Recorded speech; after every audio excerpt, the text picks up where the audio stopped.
The recap starts with RMC, Jin Mita, about to harvest his crops when, out of nowhere, a person appears in his rice field. Jin sees a silvery object shining. He thinks it's trash, so he immediately sprints over, only to find that it's armor worn by a female knight. Jin wonders if she's a cosplayer, but his farm isn't a famous spot for anime fans. He questions why she's collapsed in a place like this and tries to wake her up. She opens her eyes but looks confused. Jin notices her fair skin, golden hair, and clear emerald eyes. He's never seen someone this beautiful before. He asks if she understands what he's saying, but she suddenly stands and demands to know who he is, warning him not to get near her. He finds it strange. She was the one collapsed in his field, yet he's being treated like a suspicious person. She asks where she is and who Jin is, but he thinks that's supposed to be his line. He simply says it's his rice field and asks what she's doing there. She starts looking around and realizes she's in a completely unfamiliar environment. Jin decides it's best not to involve himself, and tells her to leave his field. But she grabs his shirt, asking again where this place is. Jin starts to get a bit irritated, but she wants him to answer seriously. He tells her this is Japan. She's never heard of the country before, which surprises Jin. He starts wondering if something might be wrong. He asks for her name, and where she's from. She introduces herself as the eldest daughter of the knight family serving the kingdom of Laforia, and her name is Seraphim. Jin is shocked. He's never heard of any of it.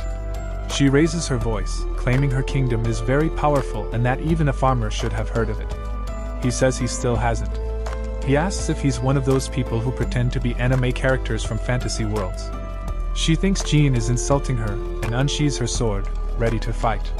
But her exhaustion catches up with her, and she starts to feel sleepy. She passes out, and Jin says he has no choice but to carry her. After a while, Seraphim wakes up and starts enjoying the beautiful scenery.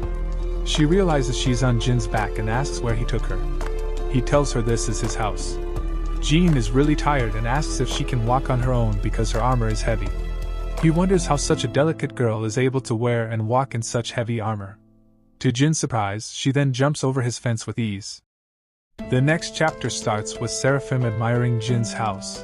She then enters the house, looks around a bit, and tells MC that his house was magnificent. MC is surprised and tells her it's just an ordinary house, though it was a little big. Seraphim was surprised that such an advanced village existed. She then starts walking around, but MC tells her shoes aren't allowed inside. He says that she has to take off her dirty armor too. She was surprised, but she didn't refuse to. She takes off her armor, and Jin is surprised that she wore ordinary clothes underneath. MC thinks she is tall but with proportions out of this world. If she went into showbiz, she would be a sensation, but at the time she was drenched and muddy. MC asks her to take a bath. She is surprised. MC then clarifies that she passed out twice in his field, so she was a little dirty. But she was actually surprised that he had a bath. MC says of course and then takes her to see it. Seraphim is blown away by him. A farmer, having a bath. A farmer has a bath, she shouted, surprised. But MC tells her he wasn't that broke. Her image of farmers worries MC. He then goes to fill in the hot water. After turning the tap, Seraphim is surprised that hot water was coming out. She asks if it was a magic tool, but Jin just tells her it's water. She is surprised that a farmer also owns a magic tool. She couldn't believe it. MC gets a little pissed and thinks she was making fun of him or something. She goes to the tap curious. Jin tells her to be careful, but she turns the lever and water pours on her, and she gets wet. Jin gets angry, telling her that of course she'll get wet if she pushes the shower lever. She apologizes, saying everything is new to her. He thinks even if she was a foreigner, she should still know about water heaters and showers. But her reactions say otherwise. It's like she is seeing these for the first time. He asks himself what kind of life she might have had. Do people avoid baths in other countries? MC asks if she does not know anything about baths. She agrees and asks Jin to teach her and apologizes for troubling him. He never thought he'd have to teach someone how to take a bath. But she didn't seem like she was lying. Time passes and we switch to after Seraphim finished her bath. In the last part, Jin Mita had just finished preparing the bath. We continue from there. Jin tells her that he'll prep some clothes for Seraphim, but she says he should just call her Sarah. Jin thinks she's strange, but she doesn't seem like a bad person. Sarah starts showering, clueless. Jin thinks about what clothes to give her, since he doesn't have anything for women in his house. If that's the case, his old PE uniform would be the best option. He goes to deliver the clothes. He reaches the bath just as she's stepping out and sees her in her birthday suit. He quickly backs off, shuts the door, and tells her it was an accident, and he wasn't trying to peek. He apologizes, and Sarah understands that he had no ill intentions. He's glad she understood.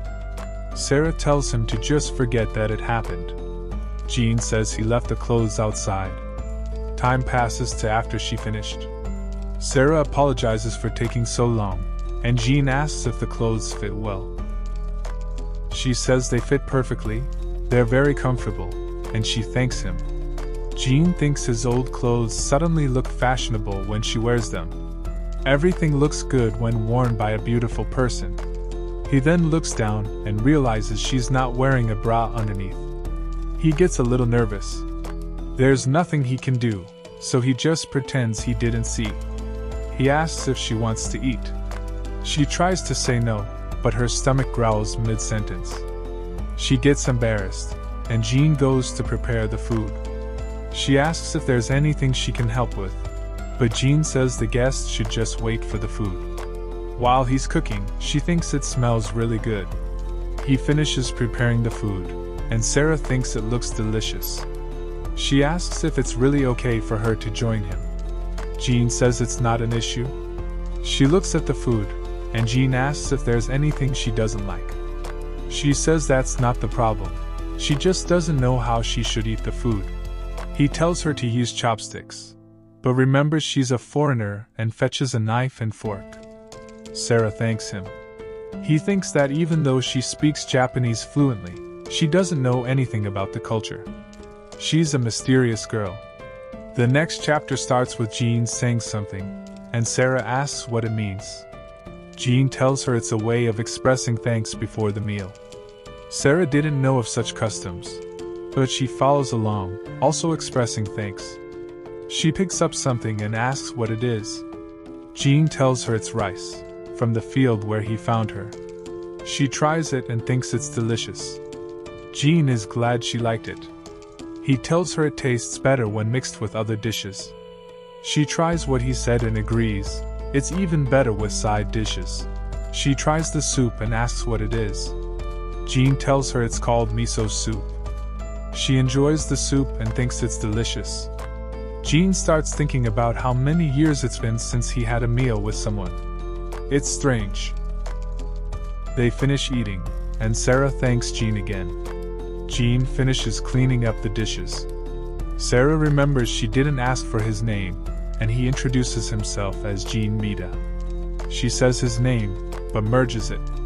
Jin thinks it sounds strange and tells her that Jin is his given name, and Mita is his surname. Sarah is surprised he has a surname, and asks if he's a noble. Jin tells her no, and that everyone in Japan has a surname. Sarah is surprised that there are no nobles. Jin tells her she's taking her pretending very seriously, but how long is she planning to keep it up? She stands and tells him she's not pretending and she's a real knight.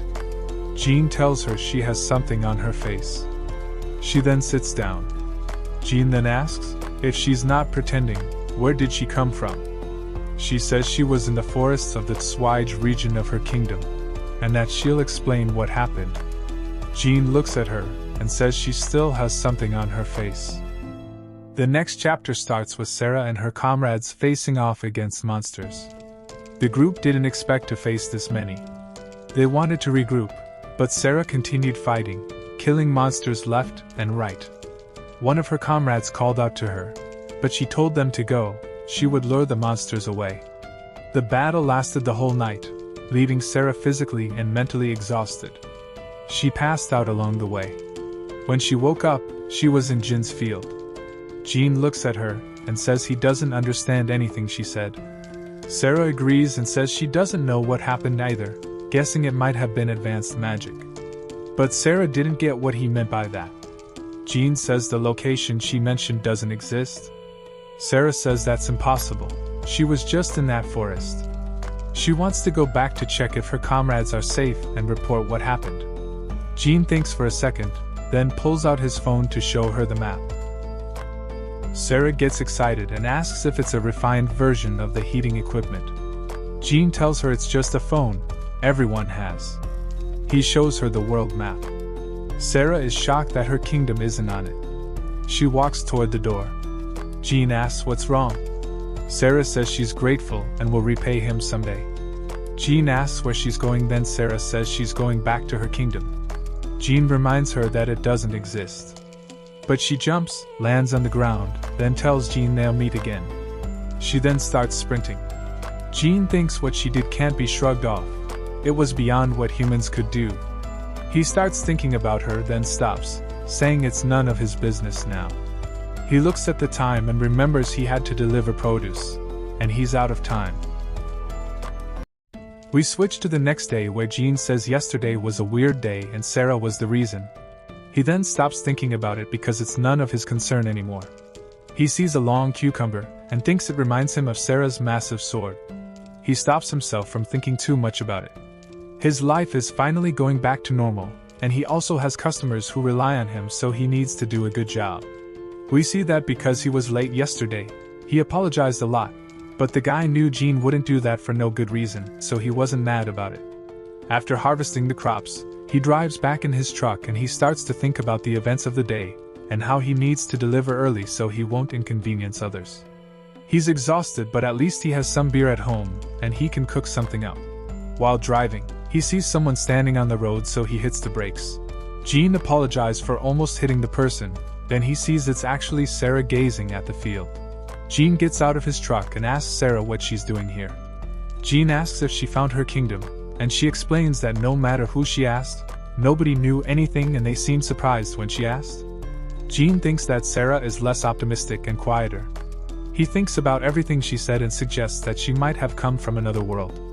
Sarah asks about what he said and Jin responds that he still can't believe what she says as anything other than fiction. Before he finishes, Sarah tells him she's telling the truth. And he tells her he knows she's not the kind of person to lie about that. So that's the reason he thinks she might be from another world.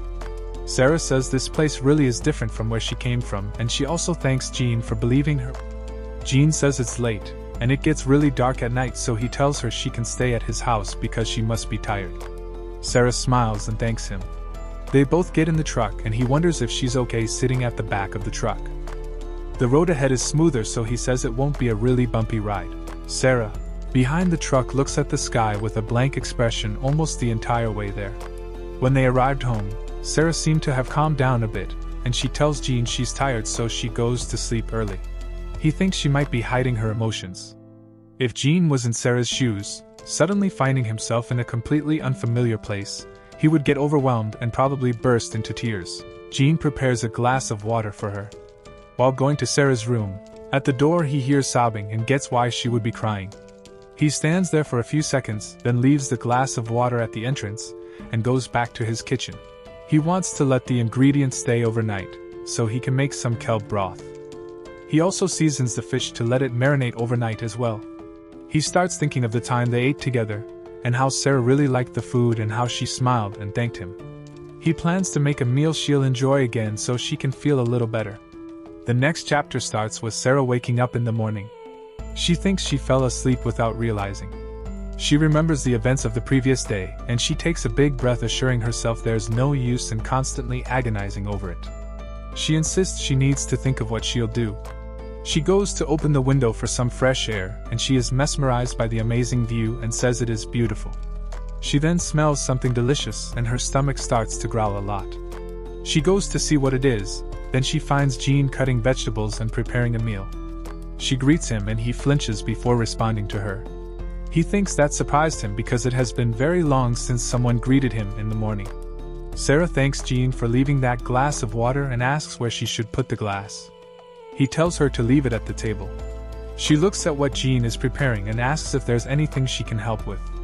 Jin tells her to set the table, and she does that. He then finishes up cooking and puts rice in 2 bowls, adds some miso soup and cuts some green onions and adds them on top. They sit down to have the meal and Sarah is excited to eat.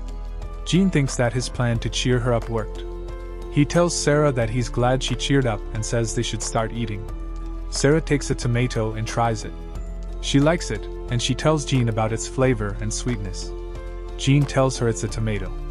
She asks if it's a fruit or a vegetable, and Jin tells her it's a vegetable. She points at something and asks what it is. Jin tells her it's a cucumber. Sarah tells him this is the first time she's had vegetables this good and compliments him, saying he's cultivated good produce. Jin tells her she probably feels that way because her world had nothing like this. But he's still glad she liked the vegetables that couldn't be sold. Sarah is surprised, because to her they all seem like very good vegetables. She takes a piece of fish and thinks it smells really good, tries it and thinks it tastes really delicious. She then tells Jin she's never had fish that tasted this good.